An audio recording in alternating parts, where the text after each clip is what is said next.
Jelani Biggs came to the city of High Point in 2019 as Human Relations Manager. His new role as Diversity, Equity, and Inclusion Officer is so fresh, he is still setting up his office. It is a new initiative, it's a new program, and so the role will evolve.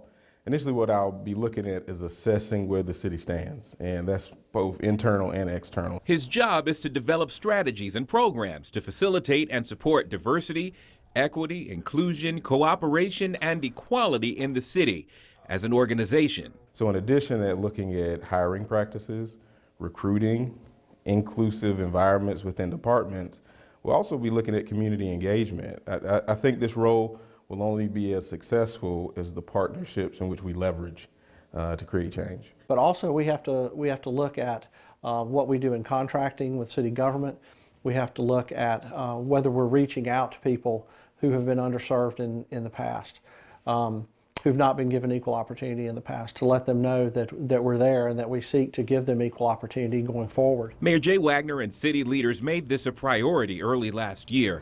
Their effort ramped up during last summer's unrest. I think there was an acknowledgement in High Point that we have to come together to make our city a better place, and that's the only way we can do it, is by working together. I think often, especially in municipalities, we can get caught up in process, but it's important to sometimes take a step back and make sure that we're creating an inclusive environment for all our folks. Biggs says there's no one-size-fits-all approach, and he knows he's not going to solve all of the city's problems on his own. The goal here is to create an ongoing dialogue, and when that happens, everybody wins.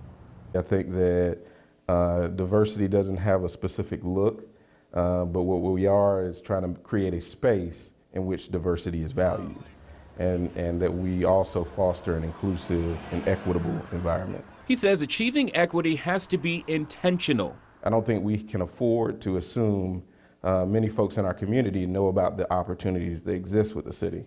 And so part of my role is going to be intentionally engaging folks in the community to make sure they're aware of these opportunities and encouraging them to engage in these opportunities. And it can be uncomfortable. So I think that in order to have certain important conversations, they may not always be easy to have, that we have to dive headfirst into having a dialogue. And I see this as an ongoing dialogue. This isn't one specific goal that we're going to reach and be done. Ultimately, it all comes down to how you treat people.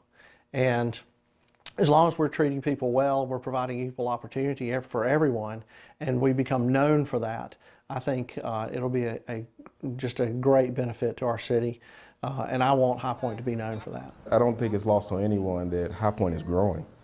And what we want to make sure is that in the midst of all that growing, that everyone's included in that, that we don't make assumptions that everyone sees growth in the same way, but we hear their voice. And I know the city and our leadership is also finds that very important. In High Point, Tracy Clemens, Fox 8 News.